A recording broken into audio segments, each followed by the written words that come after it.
Here we go, guys, as we kick off this colossal, fatal four-way match. Settle in, guys. This is going to be a blast to watch.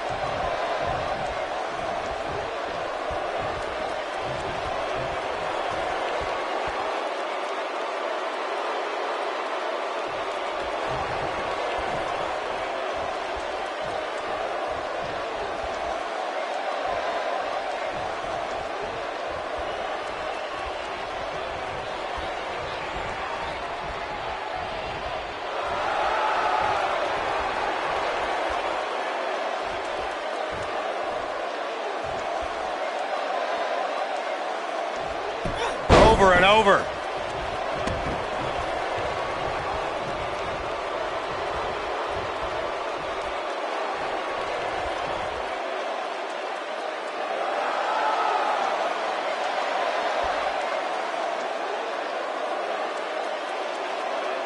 There's a mistake I've noticed that a lot of superstars make in a fatal four-way match. They check with the referee to confirm that the referee counted 2 and that it was not a 3 count. Sometimes they argue with the referee. In a fatal four-way, if you take the time to argue with the referee about the count, somebody's going to attack you and it's going to be too late.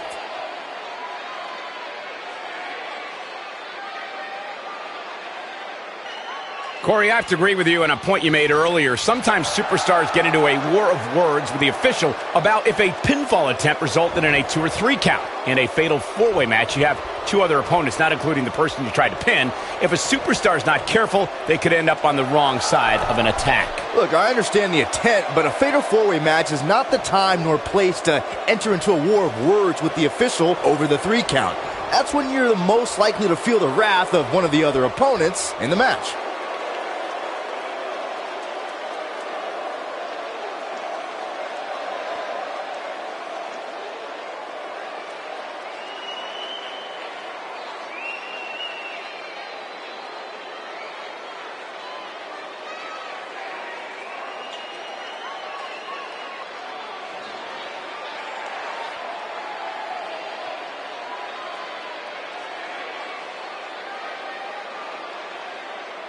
There are 2 things that are crucial for success in a fatal four-way match: being resourceful and timing. And one is really the product of the other. There are so many things in this type of match a superstar has to keep in mind. And no count out and no disqualification means anything can happen and it's all legal. That's a difficult scenario any way you look at it, especially when you're going up against 3 other opponents.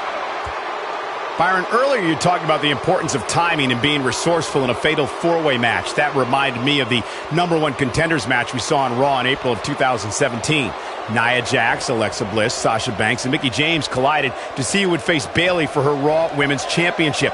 Let's just say in the end, Miss Bliss took advantage of a situation. The 5 Feet of Fury has her master's and doctorate in timing and resourcefulness.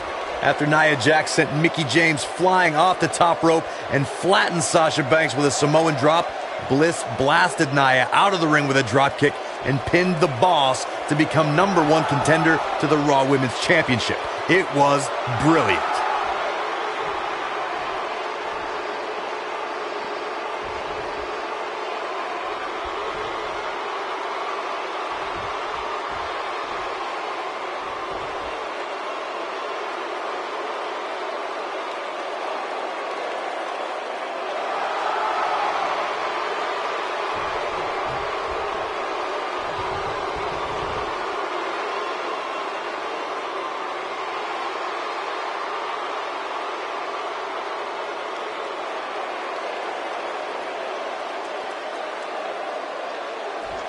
Many times in a fatal four-way match, we've seen superstars join forces for the moment in taking out a dominant entity.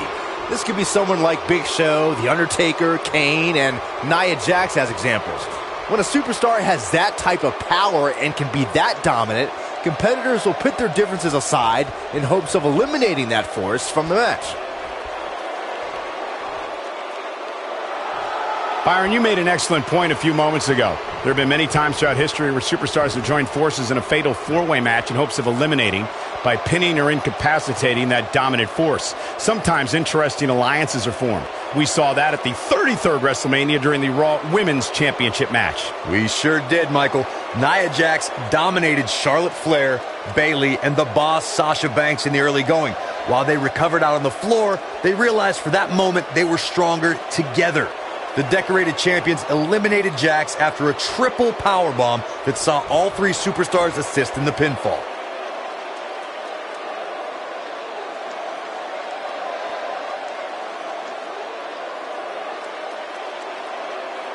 Something that a superstar must remember in a fatal four-way match is that there are no countouts and no disqualifications.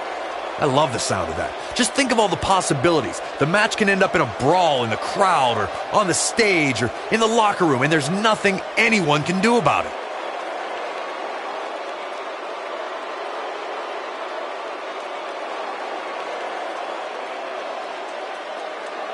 Corey, as you mentioned before, I know how fond you are of contests that have the no count-out, no disqualification stipulations attached to them.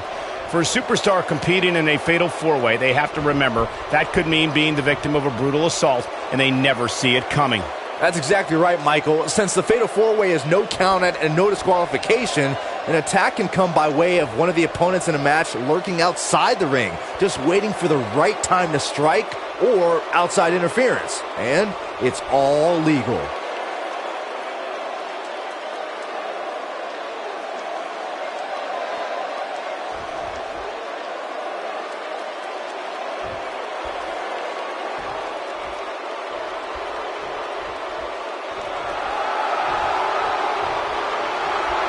History was made on Monday Night Raw the night after 2016 SummerSlam event. It was a special fatal four-way elimination match to crown a new Universal Champion. Victory could only be achieved by pinfall or submission. Either Seth Rollins, Kevin Owens, Roman Reigns, or Big Cass would leave the new Universal Champion. There is definitely a big fight feel, a main event feel that night on Raw as Seth Rollins, Kevin Owens, Roman Reigns, and Big Cass collided in an epic battle. Each superstar tried to be as calculated as possible in their attacks. The WWE Universe looked on in awe when Roman Reigns dove over the top rope out on the floor and dropped Big Cass in KO. When it looked like Big Cass asserted his dominance, Kevin Owens eliminated the 7-footer with a frog splash. But when Triple H appeared and pedigreed a battered Roman Reigns, it appeared the game was helping Seth Rollins. On that night, Triple H turned on his protege by way of the pedigree and gave Kevin Owens the path to victory and the Universal Championship. When you're a superstar in a fatal four-way match for a coveted WWE Championship, or to be #1 contender, or just to settle a score, there are times you could be in there with a tag team partner, a friend, or an ally. I don't subscribe to such things, but remember, in a fatal four-way singles match, it's about every superstar for themselves. When we talk about fatal four-way matches, and Corey, you mentioned this before, everyone is battling for themselves. Alliances are fleeting, and a rivalry can be conceived or renewed at any time. There are instances when friends have to battle one another if they are to achieve everything they want to in sports entertainment. Michael, that's true. As we've seen in the past, sometimes you have friends, even members of a brotherhood, clash in a fatal four-way matchup. Think back to what we saw at 2015's Payback when Roman Reigns and Dean Ambrose ended up throwing down.